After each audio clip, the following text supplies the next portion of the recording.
Chapter 2, Section 7, The Presidency, Formal Powers. Established by Article 2 of the Constitution, the President of the United States, POTUS, is head of the executive branch of the federal government. The primary responsibility of the executive branch is to oversee the execution of federal laws, but the President also plays an important role in the legislative process itself. After a bill passes both houses of Congress, it is submitted to the President for approval. In addition, the President serves as the nation's diplomatic head of state and acts as the de facto leader of her political party. As a result, the President uses the express and implied powers of the executive branch to promote a policy agenda. Formal powers. The President's formal powers are those that the Constitution has expressly granted to the office of the Presidency. Because the framers were concerned about vesting too much authority in a single executive officer, the President's formal powers are limited, and many of them may be exercised only in conjunction with one or both houses of Congress. However, the broad language of the Constitution has allowed custom and practice to define, and in many cases expand, the scope of the President's formal powers.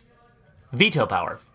When a bill has passed both houses of Congress, it must then be presented to the President for signature or veto, using a process set forth in the Constitution. Under this process, the President has 10 days to consider the bill.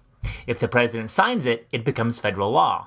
Otherwise, the President can exercise veto power by returning the bill to Congress along with a statement of objections.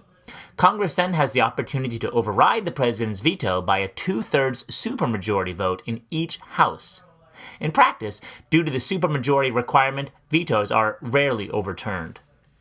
If the President fails to sign or veto the bill within the 10-day period, it will become law as if the President had signed it. The only exception occurs when Congress is not in session at the expiration of the 10-day period, at which point the bill effectively dies on the President's desk. This outcome is referred to as a pocket veto. Significantly, unlike a formal veto, a pocket veto cannot be overturned because it is not returned to Congress for reconsideration and a vote to override the veto. Thus, if the timing is in the President's favor, the President can prevent legislation from taking effect even if the bill had 2/3 support in both houses of Congress. Military command. The Constitution designates the President as the Commander-in-Chief of the military. Following the precedent established by George Washington, the Commander-in-Chief has no military rank and is considered a civilian leader, ensuring that domestic policy and diplomatic foreign relations are not subordinate to military interests and preventing the military from exerting too much influence over the federal government as a whole. Because no specific duties for this role are prescribed by the Constitution, the scope of the President's role as Commander-in-Chief has fluctuated over time, with some presidents choosing to manage military operations closely, and others electing to delegate most of the day-to-day responsibilities to military leaders. Even presidents in the second group, however, have typically opted to exercise their authority over military strategy in high-stakes circumstances. Foreign relations. The Constitution grants the President the power to make treaties with the advice and consent of 2/3 of the Senate, and to appoint ambassadors to represent the United States abroad.